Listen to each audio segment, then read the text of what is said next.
I just had some fun with my friend Mark Davis, who thought that Joe Biden having an exchange with a Trump supporter in Pennsylvania was a warm, loving moment. I said, Mark, you obviously didn't see the video. The Trump supporter was really poking a lot of fun at Joe Biden. You've seen the moment by now, right, where Biden put on the Trump baseball cap? You think there's any scenario where Trump would ever put on a Kamala Harris or Joe Biden baseball cap? Ever? Is there any normal politician part of a political fight of the century? And look, this is a battle. I mean, Trump has been very steady in terms of polling in this crazy, unprecedented time we're living through. 2024 is a wild, wild time, to be sure. Now the Fox News power rankings has changed North Carolina and Georgia to toss-ups between Kamala and Trump. Now, I don't know how the next 2 months are going to go. I have no idea. I'm up to my eyeballs in all the post-debate hysteria. You and I know what happened in the debate. You and I both know how people responded to this. It probably didn't move the needle. But at least in this Fox News power rankings, his support is unwavering. Nobody saw the debate the other night and said, well, I'm not voting for that guy.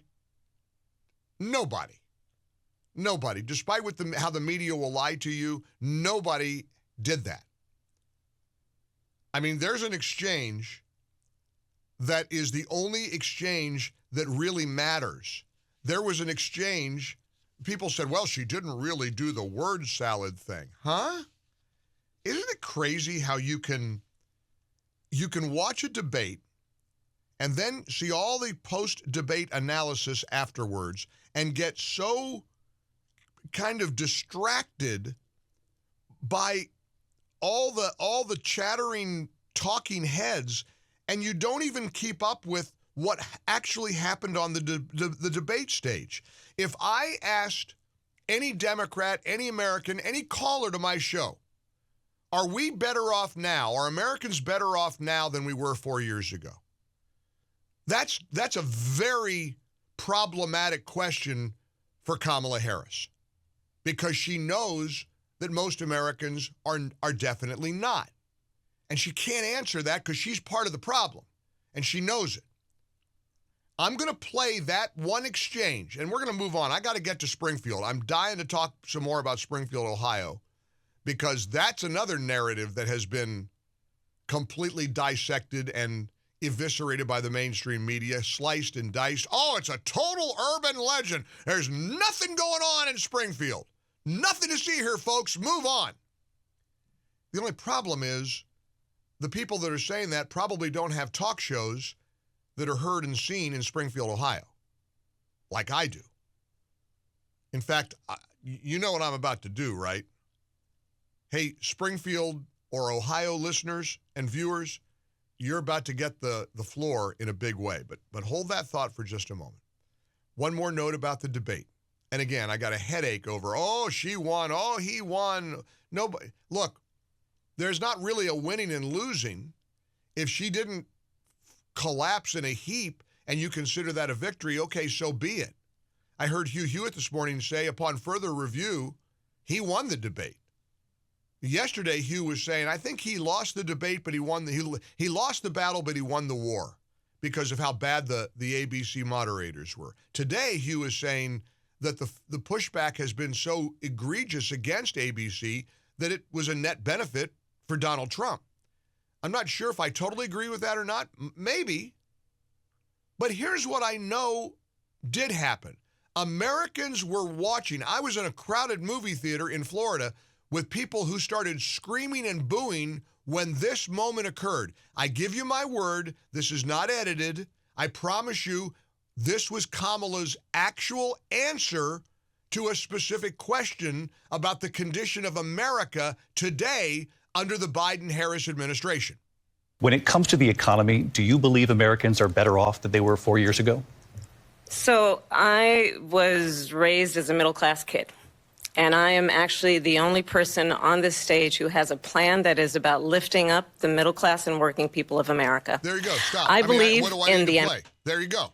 That's the word salad crap. She doesn't have an answer for that. I have a plan. I have a dream.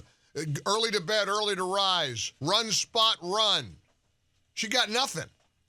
I was raised, if that's your immediate answer, if that's your initial answer, I was raised in a middle class. What the hell does that have to do with, are we better off to, nobody cares where you were raised.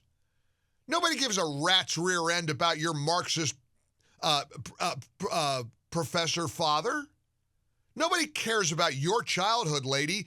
We're asking you, are we better off or worse off now than we were under Trump? And if your answer is, I was raised in a middle-class family, you ain't answering it.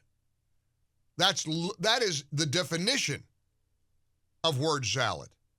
And that is proof positive that on the things that matter to the American people, she failed, she bombed. Should we play the whole thing? Maybe we should for fairness. Let me be fair. I'll play the whole clip. I mean, doesn't matter. There's nothing out of context here. There's not an answer. You see if you can uncover any answer of any kind of specificity over the question, are we better off today than we were 4 years ago? When it comes to the economy, do you believe Americans are better off than they were 4 years ago? So I was raised as a middle-class kid, and I am actually the only person on this stage who has a plan that is about lifting up the middle class and working people of America. I believe in the ambition, the aspirations, the dreams of the American people. And that is why I imagine and have actually a plan to build what I call an opportunity economy. Because here's the thing. We know that we have a shortage of homes and housing, and the cost of housing is too expensive for far too many people. We know that young families need support. Now, if David Muir had a sliver of integrity, he would have said, but Madam Vice President, you didn't answer the question. Are Americans better off? And of course, they did that to Trump over and over and over again, which is, again, another example of the horrific bias of these two hacks. Barrett Media did an article. They were apparently monitoring our show yesterday, and they did an article that we posted up at X and MikeOnline.com, where Mike Gallagher said on his show that when the moderators become the story, that's a mistake. They should never be part of the story. It's like umpiring a baseball game. I spent years in another life. When I was younger, I was a high school and college baseball umpire. I was a high school basketball referee. And so I love officials. I always, when I go to a game, I don't really watch the game. I watch the officiating. And you know when you do a good job in a ball game, 9 inning, a real, you know what cruncher, you know what buster, hot, 90 degrees, 9 innings, 3-2 in the bottom of the ninth. You know when you've done a good job as an umpire? When nobody knew you were on the field. When you don't know anything about, when the umpires are not part of the story, you've had a good game. Same thing with the debate moderator, and they blew it. They fell on their fat faces, and they lost. I didn't mean fat faces, flat faces. They fell flat on their face. That's what I meant. I got the fat face. Not so fat anymore, thanks to PhD. Neither one of those moderators are fat, but they sure are skimpy when it comes to integrity, and everybody knows it. So, all right, let's dive in here. 800-655-MIKE. We're in the Relief Factor studios. It's 15 past the hour. I'm in New York City in Lower Manhattan, right by Ground Zero, and honored to be here. We're going to have a big boat cruise tonight, in fact. I'll tell you a little bit about my visit to New York. But let me get your take on all of this. Give me your thoughts now that we've had some time for the dust to settle. The histrionics are kind of calming down a little bit over the debate. Maybe you want to give me your 2 cents worth. All right, so here we go with Goldman Sachs. Kamala says the other night, Goldman Sachs says that Trump is going to ruin the economy. Goldman Sachs says that my plan is better than Trump's for the nation's economy. Goldman Sachs. Well, you know who would know if that's true or not?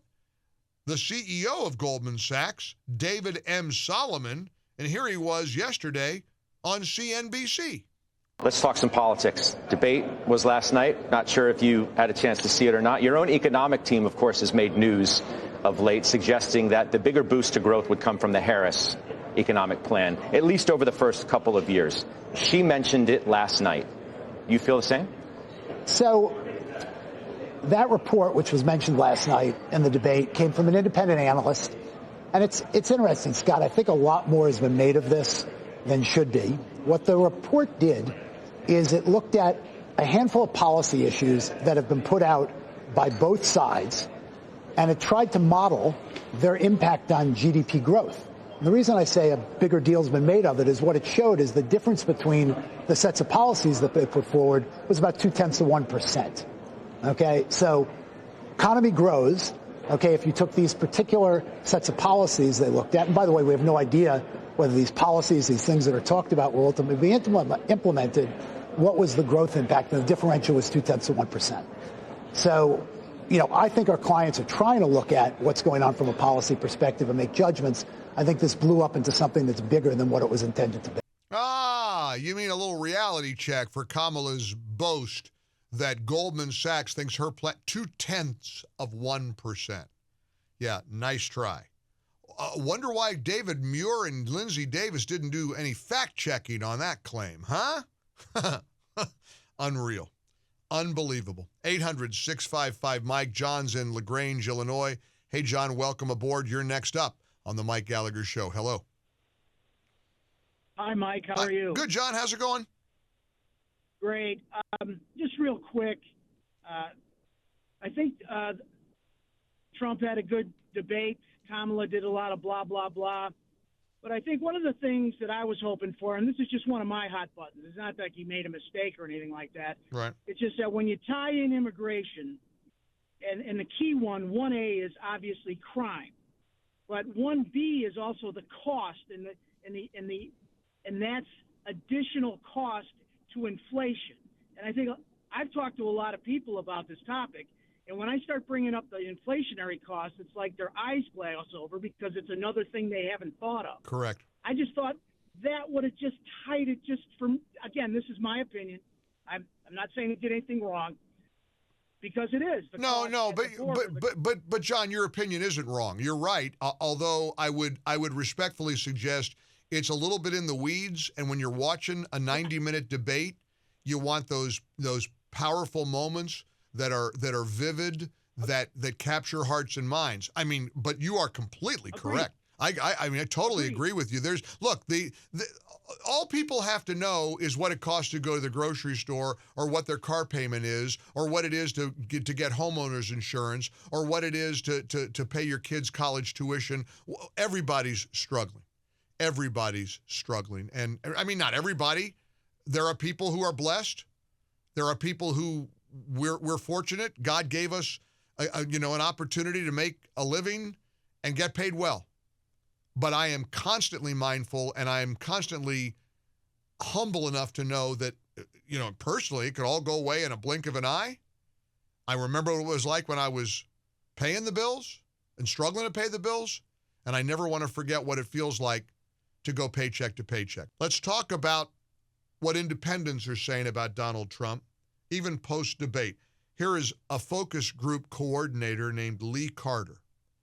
You talk about focus groups. To me, that's real and authentic. Those are like the online polls, to me, have a focus group feel to them. My text line, the MyPillow text line, is like a focus group. It's an instant focus group. I get feedback from you when you comment on what we're talking about and what you want me to talk about or how you're responding. We'll send you clips all the time. If you missed the 9/11 Silent Night tribute, if you text the keywords Silent Night to 800-655-Mike, we'll send it back to you. If you missed the moment where the crowd was cheering for Trump right in front of Kamala Harris, if you text the letters WTC to 800-655-6453. We'll send you back that clip too.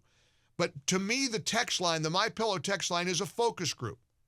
So here's Lee Carter, who knows focus groups, talking about how independents are feeling about this race between Kamala Harris and Donald Trump.